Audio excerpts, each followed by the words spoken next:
Assalamualaikum Ustaz. Waalaikumsalam warahmatullahi wabarakatuh. Gimana caranya agar hidup kita tenang?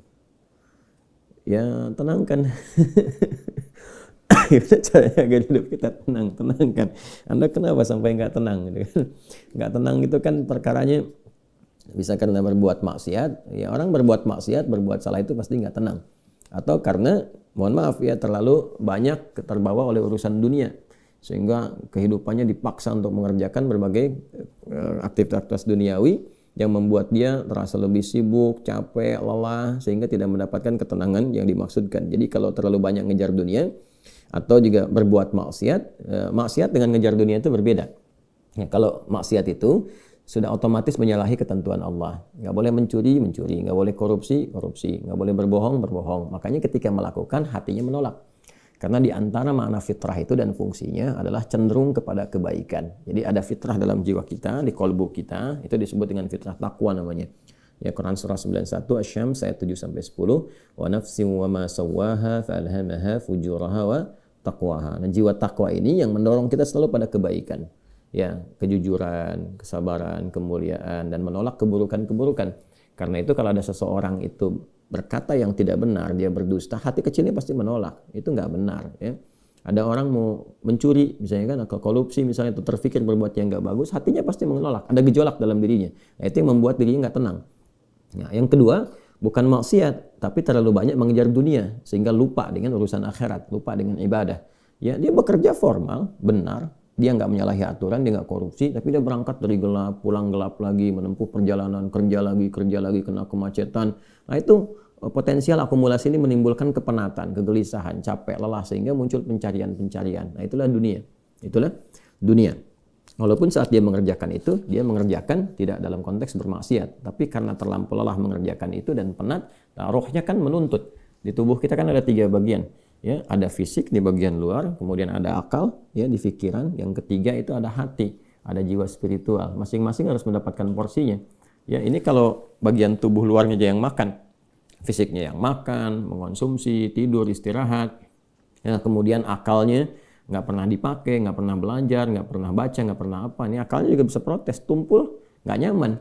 Ya, sebaliknya juga, kalau dia misalnya ya makan, minum, kerja, aktivitas, olahraga, akalnya dipakai, dia baca dan sebagainya, tapi rohnya nggak pernah diberikan porsinya. Dia nggak pernah ibadah, nggak pernah sholat, nggak pernah baca Quran dan sebagainya. Maka ini yang generator kehidupannya, ini sumber ketenangannya, maka tetap akan gelisah. Karena itu ditemukan betapa orang pintar, ya kan, kerja keras dan sebagainya, tapi ya rohnya nggak terisi, banyak yang bunuh diri. Ya, di Jepang terjadi, itu kan. Atau bahkan setidaknya ada orang-orang kaya yang sudah hebat, pinter-pinter, ya di akhir hidupnya apa yang dia kerjakan? Ya cuma datang terapi, nanam kangkung, nanam cabai gitu kan, datangnya ini untuk mencari ketenangan karena rohnya nggak terisi. Maka Islam, alhamdulillah, ya agama yang sangat komplit, memberikan pencerahan sekaligus arahan dan pedoman dalam berkehidupan. Fisiknya dituntun, pikirannya juga dimotivasi untuk terus ditingkatkan, pintar sampai ke level yang tertinggi, dan rohnya diberikan porsinya untuk menunaikan ibadah sehingga mendapatkan asupan-asupan menu bagi rohnya. Makanya di kita kan ada sholat, ada puasa, gitu kan?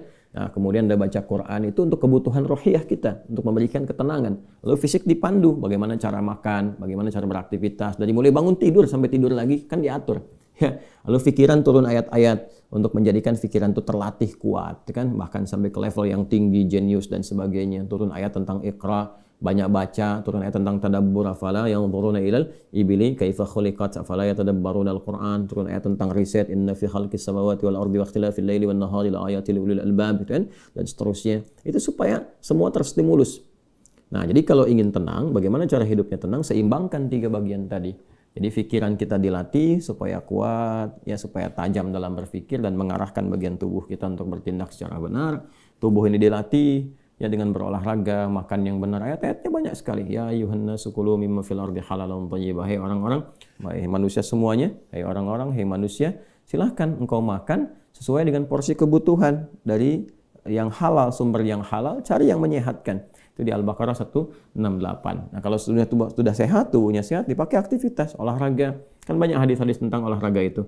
Alimu auladakum bisibahati warrimaya, kata Nabi, ajarkan anak-anakmu olahraga berenang, atau dengan melentar, atau dengan memanah, atau dengan berkuda. Itu contoh-contoh yang real di era Nabi yang kiranya bisa menyehatkan. Atau kita riset misalnya olahraga apa yang kira-kira menyehatkan, ya, yang senafas dengan tadi jenisnya. Jenisnya bisa berbeda setiap zamannya. Di zaman Nabi nggak ditemukan misalnya olahraga futsal, basket, misalkan bola, apalagi jenis-jenis yang sekarang ada banyak atletik dan sebagainya. Tapi kan kita bisa meriset. Oh, ini renang ini apa saja nih manfaat-manfaatnya? Apa nanti olahraga sejenis yang kira-kira yang sama yang bisa dipraktekkan kekinian, atau olahraga yang berbeda tapi manfaatnya sama, melatih otot ini, menyehatkan yang ini, silahkan walaupun jenisnya nggak sama di era Nabi. Era Nabi misalnya dengan memanah, era sekarang misalnya dengan olahraga menembak gitu kan, sah-sah saja silahkan. Yang penting konsentrasinya sama walaupun dengan alat atau perangkat yang berbeda. Ya nanti kalau ingin dilatih lagi dengan panahan ya nggak ada masalah. Jangan disimpulkan begini kalau kalau panahan sunnah, kalau menembak misalnya bid'ah, nah itu sempit dalam berpikirnya. Ya, dan Nabi pun kan visioner. Di zaman Nabi mengatakan ajarkan anak-anakmu berenang. Berenang di mana? Di padang pasir. Ya kan? Kan tidak mudah mendapatkan tempat renang, ya kan? Nah, tapi kita tarik ke sekarang kan itu visi yang panjang. Kalau di riset, di berenang ini adalah olahraga yang menyehatkan otot ini, otot itu, untuk cedera, untuk saraf kejepit, untuk macam-macam misalnya. Nah, itu sesuatu yang bisa kita riset, lalu kita bisa keluarkan jenis-jenis baru yang mengambil dari manfaat itu. Itulah riset. Nah, terkait dengan ketenangan ini, apa amalan pokoknya? Karena ketenangan bagian dari pikiran yang disupport oleh keadaan jiwa. Jadi intinya di kolbu, ketenangan itu intinya di kolbu. Jadi kalau kolbunya nggak tenang, hatinya nggak nyaman, hatinya nggak tenang, itu kebawa ke pikiran. Makanya orang-orang yang kena penyakit hati, sekalipun dia sehat tubuhnya, ya jenius otaknya, tapi kena penyakit hati. Dia kena penyakit iri. Ya, iri kan iri hati. Saya belum pernah dengar iri akal, iri pikiran, ya, atau iri mata, ya, iri kaki, iri tangan, nggak ada. Yang ada iri hati. Ya, dengki misalnya, ria, itu penyakit hati semua. Makanya orang dengki, orang hasad itu pasti hidupnya nggak tenang. Ya, orang berilmu, tapi dia kena penyakit hati, iri kepada orang berilmu yang lain, itu nggak tenang hidupnya. Ya kan? Orang kaya, tapi dia pendengki, kaya terhadap dirinya sendiri, ya, dan dia dengki dengan kekayaan orang lain, itu nggak akan tenang. Dia terus pikirin bagaimana melampaui orang itu, bagaimana supaya dia celaka dan sebagainya. Itu yang sangat berbahaya. Maka untuk menenangkan diri itu, amalan-amalannya tidak ada yang lain kecuali meningkatkan ibadah, meningkatkan amal soleh, meningkatkan ketaatan. Semua jenis amal soleh itu di Quran disebut dengan zikir. Dengan apa? Zikir. Salat misalnya namanya zikir di Quran. Disebutkan dengan zikir. Quran surah ke-20 Taha di ayat ke-14. Innani anallahu la ilaha illa ana fa'budni wa aqimis salata li dzikri. Sayalah Allah, kata Allah, tidak ada Tuhan yang layak dipertuhankan dan disembah kecuali saya. Ya, kemudian kata Allah fa'budni, maka setelah engkau bertuhan kepada saya, kata Allah, sembahlah saya. Nah, ini kalimat yang paling jelas sekali, nggak ada ambigu, terang, menyebabkan kita memahami bahwa ini kebenaran risalah Islam dari aspek ketuhanan. Ya, silakan Anda komparasikan. Ya, saya sejauh ini saya mengkomparasikan, melihat, membandingkan, saya tidak menemukan kecuali di Islam yang di dalam kitab suci mengatakan langsung Tuhannya langsung, ya, yang berkata saya Allah, kata Allah itu kan, ya, tidak ada Tuhan selain saya. Itu tegas sekali. Ya, menyebutkan saya Allah, nggak ada Tuhan selain saya, sembah saya. Dan biasanya kalau ada kalimat atau informasi yang pede jelas disampaikan, itu menunjukkan kekuatan dan kebenaran. Kekuatan dan kebenaran karena Allah dengan sendirinya, dia kan meyakinkan, ya, kita semua dengan menegaskan sifatnya tegas, dan karena memang ketuhanan itu hanya dimiliki oleh Tuhan yang benar. Nah, karena Tuhan yang benar itu mengatakan sayalah Tuhan, dengan pede mengatakan sayalah Allah, ya nggak ada Tuhan selain saya. Nggak mungkin ada klaim demikian kecuali dari yang memang benar, yang memang pede mengatakan itu, ya, karena benar, karena hak di situ. Ya, dan kemudian fa'budni, sembahlah saya.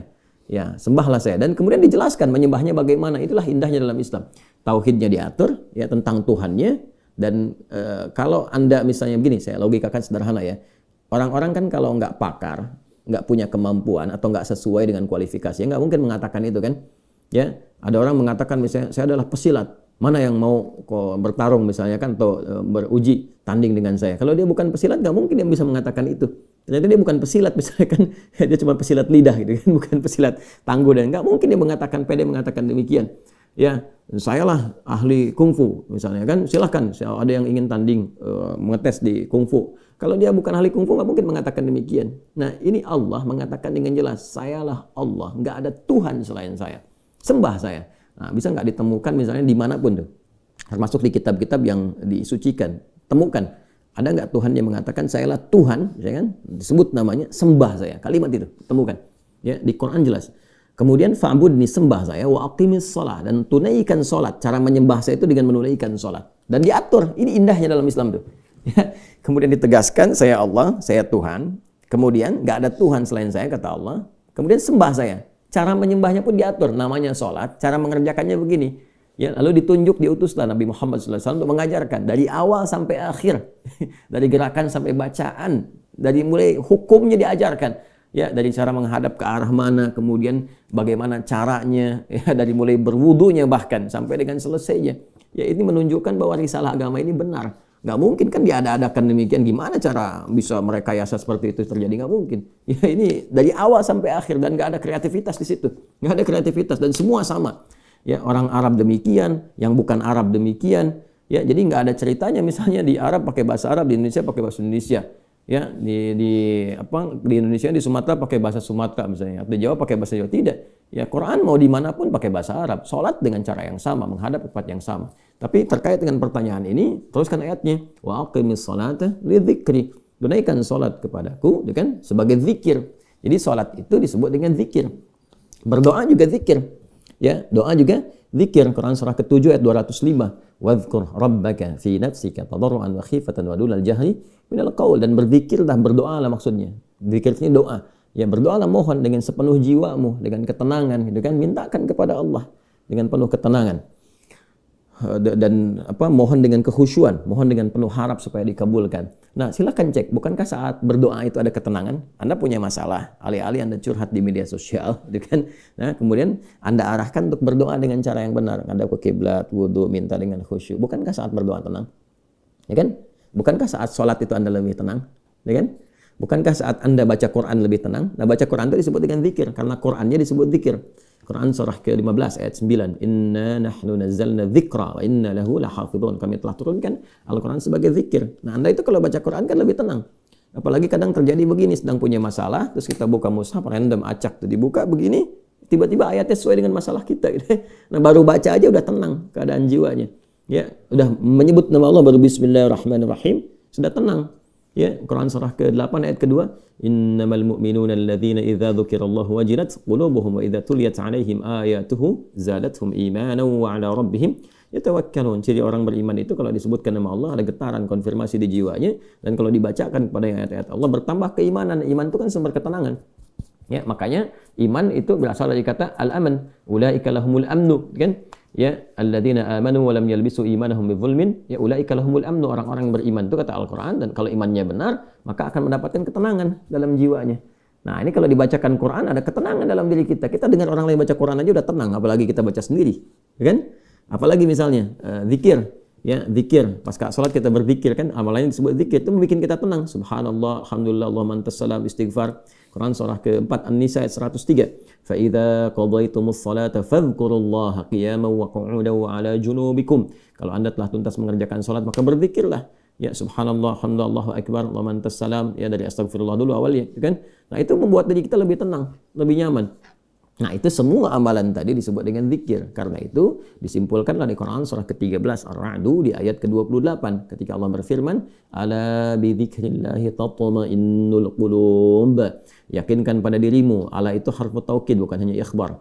Huruf untuk menginformasikan sekaligus menguatkan informasi yang disampaikan. Saya tegaskannya, kata Allah, yakinkan pada dirimu dengan meningkatkan zikir kepada Allah, maka akan cenderung berdampak tenang kepada jiwa. Nah, jadi kalau Anda ingin tenang, saya ingin tenang, kita ingin tenang, gampangnya tingkatkan zikir. Zikir itu bentuknya ibadah, baik dengan ibadah fisik seperti sholat, baca Al-Quran, atau ibadah harta dengan bersedekah misalnya, ya, zakat itu kewajiban, infak itu tambahkan. Kalau ingin tenang, cobalah pagi-pagi cari orang-orang yang berhak mendapatkan itu sesuai dengan kualifikasi yang disampaikan Al-Quran dan hadis, jalan, temui, bersedekah, nggak usah banyak dipamerkan, ya, macam-macam bersedekah, sampaikan dengan tulus. Nanti Anda akan mendengar orang itu berkata, terima kasih Pak, semoga Bapak disehatkan, keluarga juga dilancarkan rezekinya, dijaga oleh Allah kemuliaannya. Oh, itu mahal sekali. Padahal yang dikeluarkan mungkin 5.000, 10.000, tapi bagi orang-orang tertentu itu sangat berharga dan melahirkan doa yang dengan doa itu mengguncang aras dan memberikan ketenangan kepada jiwa.